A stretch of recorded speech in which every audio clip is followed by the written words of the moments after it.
Assalamualaikum warahmatullahi wabarakatuh. Izin perkenalkan diri, nama saya Salsa Basmar Fastarlan dengan NPM 251505109. Di sini saya akan menjelaskan subtopik dari Tarbux and Nugent tahun 2018, di mana subtopik ini membahas tentang earthquakes, prediction, forecast, and mitigation, yang berartikan gempa bumi, bagaimana cara kita memprediksi, memperkirakan, serta untuk bagaimana cara kita menanganinya. Sebelumnya, apa itu gempa bumi? Gempa bumi merupakan salah satu bencana alam yang paling parah, di mana salah satunya ciri-cirinya nggak diketahui secara tiba-tiba. Nah, salah satu gempa bumi paling parah itu ada di San Francisco pada tahun 1989 yang menewaskan 63 jiwa serta membuat kerusakan yang parah di infrastrukturnya.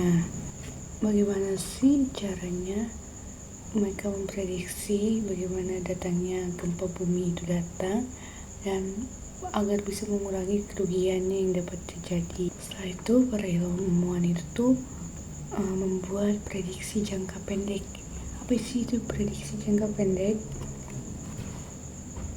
Prediksi jangka pendek atau short range prediction, di mana tujuannya itu untuk mengetahui waktu, lokasi gempa dan secara akurat dalam hitungan seperti jam, hari, atau tahun sebelum terjadi. Hingga kini belum ada metode yang dapat diandalkan karena prediksi gempanya memerlukan ketepatan tinggi dan risiko salah prediksi sangat besar.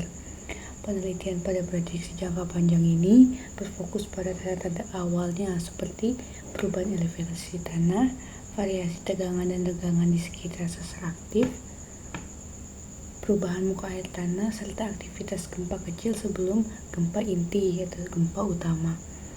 Namun, tanda-tanda di atas itu tidak selalu muncul sebelum setiap gempa, sehingga belum bisa dijadikan dasar untuk sistem peringatan resmi gempa. Selanjutnya, dibuatkannya perakiraan jangka panjang atau long range forecast, di mana tujuannya itu memperkirakan kemungkinan terjadinya gempa besar di wilayah tertentu dalam perkiraan waktu 30-100 tahun ke depan. Data ini berguna untuk perencanaan pembangunan, pembuatan kode bangunan, dan mitigasi bencana alam. Berdasarkan pengamatan bahwa patahan besar sering pecah berulang kali secara siklus setelah satu gempa besar terjadi, tekanan akan menumpuk kembali hingga akhirnya patah lagi. Para ahli seismologi menggunakan catatan sejarah dan bukti geologi untuk menentukan interval khas terjadinya gempa besar. Apa sih itu celah seismik atau seismic gaps?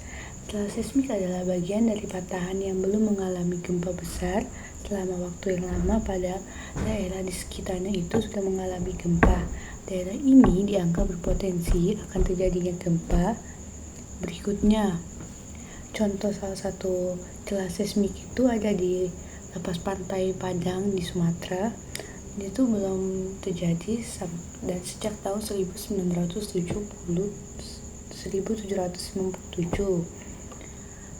dan berdekatan ada dengan segmen patahan yang menyebabkan tsunami besar tahun 2004 yang menewaskan lebih dari 2.300 jiwa. Dari data ini, peneliti menemukan bahwa gempa bumi yang kuat terjadi rata-rata setiap 135 tahun sekali. Lanjut, ada paleoseismologi. Paleoseismologi adalah studi yang mempelajari gempa bumi purba melalui analisis lapisan sedimen dan rekahan dari patahan lama. Ilmu ini membantu kita untuk menentukan pola, waktu, dan kekuatan gempa di masa lalu. Salah satunya contoh di Pallet Creek atau di California. Catatan sedimennya menunjukkan gempa besar itu terjadi setiap kurang lebih 135 tahun di sesar San Andreas. Gempa terakhir di segmen ini terjadi pada tahun 1857 di Fort Tejon, menandakan potensi gempa yang besar berikutnya semakin dekat. Di zona subduksi Cascadia di Kanada, California Utara, penelitian menunjukkan gempa besar dan tsunami terjadi berulang kali setiap beberapa ratusan tahun. Terakhir kali terjadi tahun 1700, di mana tsunami-nya juga tercatat hingga ke area Jepang. Lanjut, ada mitigasi dan pencegahan yang bisa kita lakukan untuk bencana alam gempa bumi. Setelah kita meneliti dari penelitian jangka panjang itu, ada beberapa mitigasi yang dapat kita simpulkan. Yang pertama itu memperbarui peraturan bangunan tahan gempa. Kita memperbarui bangunannya, apakah ini cocok untuk gempa. Terus kedua itu memperkuat infrastruktur lama seperti jembatan, bendungan, dan berbair. Kita kayak memperbarui. Yang ketiga itu mengembangkan sistem peringatan dini. Keempat, edukasi masyarakat agar siap menghadapi bencana. Kita mengedukasi kepada masyarakat sekitar, apakah masih ada yang belum mengetahui apakah bencana ini seperti apa, terus mitigasinya seperti apa, terus apa hal harus yang dilakukan. Contoh nyatanya tuh ada sekolah di Augusta di Washington, Amerika Serikat. Mereka tuh membangun atap evakuasi di mana atap itu tuh berfungsi untuk melindungi siswa dari gelombang besar tsunami. Oke, selanjutnya ada dampak dari gempa bumi sendiri itu. Selain dari guncangan, gempa bumi itu memiliki dampak lain. Yang pertama itu ada tanah longsor seperti di Anchorage, Alaska tahun 1964. Tanah longsornya itu menyebabkan ratusan hektar tanah tuh ambles atau turun gitu. Yang kedua ada kebakaran besar. Selain dari tanah longsor, gempa bumi juga membuat kebakaran besar yang berada di, contohnya ada di San Francisco tahun 1906 dan Jepang tahun 1923 yang menewaskan puluhan ribu orang akibat pipa gas yang pecah dan angin kencang. Jadi gempa bumi juga bisa membuat fenomena lain seperti kebakaran.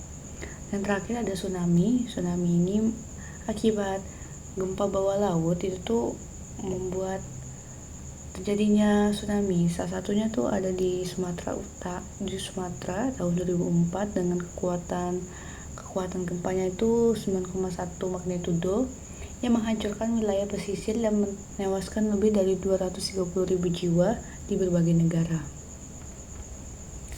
Setelah itu, kesimpulan yang dapat kita ambil dari materi kali ini, materi earthquakes, prediction, forecast, and mitigation kali ini, dari